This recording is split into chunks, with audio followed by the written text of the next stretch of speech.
Vamos chamar para cá o nosso Igor Damasceno, a gente vai direto para Brasília falar de informação que chega da capital federal. Olha, a defesa do ex-presidente Jair Bolsonaro entrou com recurso contra a decisão do Tribunal Superior Eleitoral que o tornou inelegível aí por 8 anos. Pois é, e aí o Igor vai trazer aqui para a gente essas novidades. Igor, dá para a defesa do presidente ter alguma esperança a respeito desse recurso ou é uma questão meramente protocolar? Boa noite para você. Oi, Dante, boa noite a você, também a Rose, boa noite a todos que nos acompanham aqui no nosso A Crítica Notícia. A esperança da defesa do ex-presidente Jair Bolsonaro é torná-lo elegível novamente, que ele possa concorrer às próximas eleições, pelo menos em 2026, ou mesmo às eleições gerais para presidentes a próxima, mas por enquanto a situação está bastante complicada.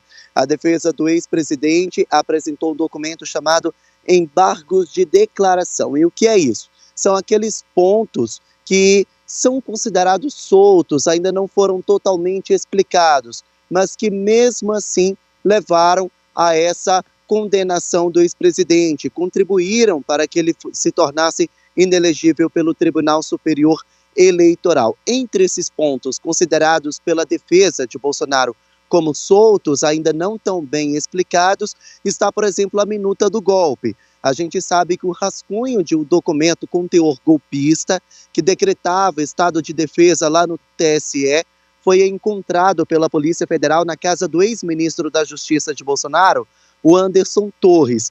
E agora a defesa do ex-presidente questiona ali na Corte Eleitoral por que esse rascunho, essa minuta encontrada na casa de Anderson Torres foi incluída nesse processo contra Bolsonaro? Por que contribuiu para a condenação de Bolsonaro? Agora, cabe ao relator desse processo, o ministro Benedito Gonçalves, entender se vai acatar ou não esses embargos de declaração apresentados pela defesa de Bolsonaro e se vai remarcar novamente esse julgamento, vai reabrir o processo contra o ex-presidente.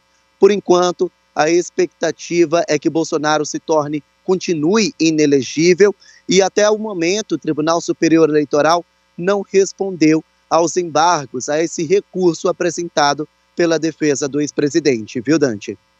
Tá certo, Igor. É um procedimento que a gente já imaginava que fosse acontecer, algo que não tinha como ficar sem isso, simplesmente aceitar a condenação sem qualquer explicação, mas diante da análise que é feita, a gente não dá para imaginar aí que alguma coisa de muito diferente do que a gente já viu no julgamento aconteça de fato, né? E Brasília está movimentada, o Igor trouxe essa informação de hoje, e amanhã, na terça-feira, a CPMI, que investiga os atos de 8 de janeiro, vai ouvir o ex-secretário de Segurança Pública do Distrito Federal, Anderson Torres.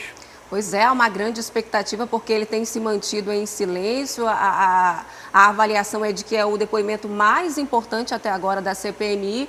Ô Igor, ele já tem a autorização para ficar em silêncio, mas ele deve responder aí algumas perguntas, né? Pelo menos aquelas questões, Rose, que não levam a uma autoincriminação. Ele conseguiu na justiça o direito de ficar calado para não produzir provas contra si mesmo. Mas ele não pode abusar desse direito, como fez o ex-ajudante de ordens de Bolsonaro, o tenente-coronel Mauro Cid, que sequer respondeu a data de nascimento ou a idade que ele tem.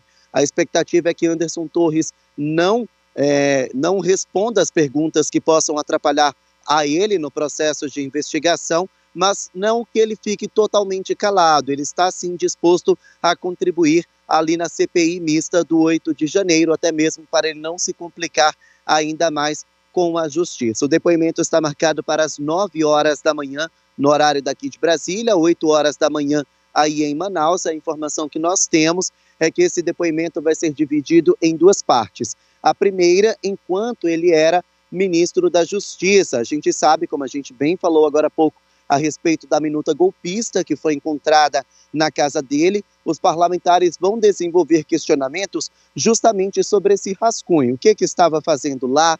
Quem foi que entregou? Por que ele guardou ali na casa dele e não descartou, já que ele disse que respeita a democracia? Então, tudo isso deve ser respondido ali no Congresso Nacional. Logo depois do almoço, por volta de 13h, no horário daqui de Brasília, os parlamentares já vão começar a desenvolver perguntas, já enquanto ele era secretário de Segurança Pública daqui do Distrito Federal. Assim que Lula assumiu o poder, os ministros todos de Bolsonaro foram exonerados e no mesmo dia o governador daqui de Brasília, Ibanez Rocha, trouxe o Anderson Torres de volta para a Secretaria de Segurança Pública.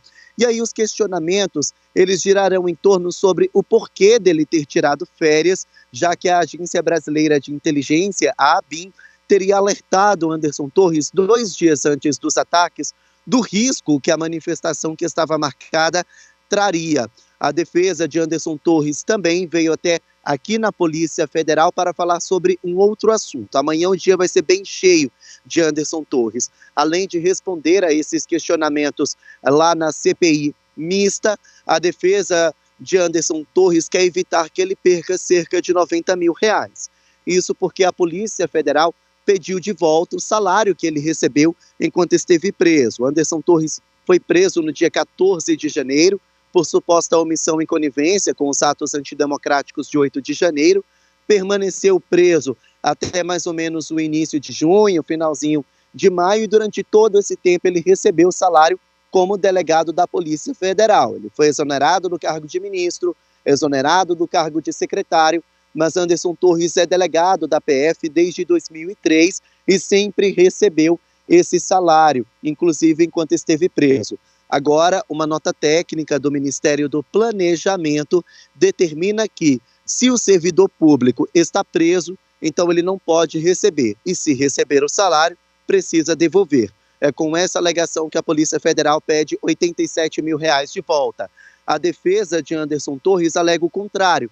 Disse se o caso ainda não está transitado em julgado, ou seja, se ainda cabe recursos, então ele pode sim receber o salário normalmente, de acordo com decisão do Supremo Tribunal Federal. Então, a defesa de Anderson Torres estará trabalhando bastante amanhã na CPMI e já trabalha aqui na Polícia Federal para que ele não devolva R$87 mil que foram recebidos em salário enquanto estava preso no batalhão da Polícia Militar.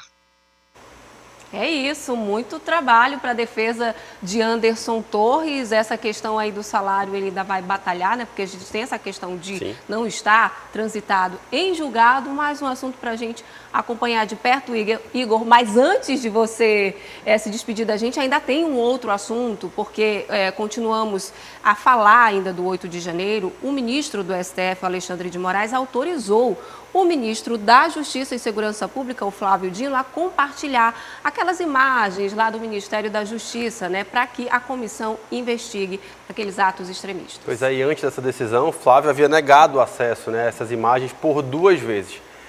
Igor, o que os integrantes aí da comissão estão esperando aí de ver nessas imagens aí, que agora que resta saber como que eles vão fazer, já que antes ele tinha dito que não dava para entregar, né? Vamos ver agora como é que ele vai fazer, qual é a expectativa dos integrantes dessas imagens aí.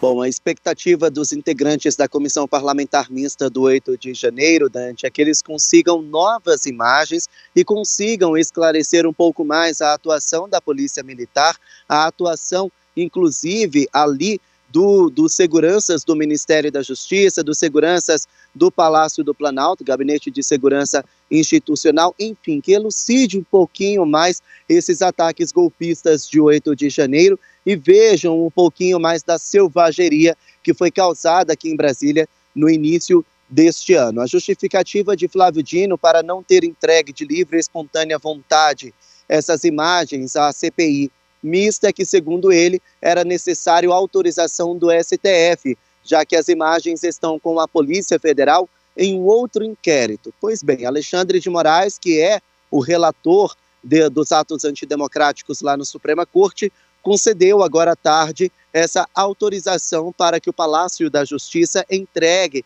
essas imagens do prédio aos membros da CPI mista. Em nota, o Ministério da Justiça disse que já está separando essas imagens para entregar aos membros da comissão. Na justificativa, inclusive vou pedir para a nossa produção colocar na tela agora, a justificativa do ministro Alexandre de Moraes é que a sociedade tem direito ao acesso a informações básicas, com base na Lei de Acesso à Informação, a LAI, principalmente para elucidar um caso que chamou a atenção de todos e que trouxe tanta coisa negativa para o nosso país. Então, Alexandre de Moraes, com base na Lei de Acesso à Informação, autorizou o ministro Flávio Dino a entregar essas imagens do Palácio da Justiça, que agora vão revelar um pouco mais a atuação da alta cúpula da segurança do Distrito Federal naquele fatídico dia do dia 8 de janeiro, viu? Obrigada, Igor, pela sua participação aqui com a gente. Tantos assuntos aí sendo trazidos com maestria pelo Igor. Obrigado, papai do ano. Você quer ficar por dentro de tudo que acontece na nossa programação, ser avisado quando a gente postar um vídeo novo? Então se inscreve no nosso canal, não esquece de ativar o sininho e vem fazer companhia com a gente aqui.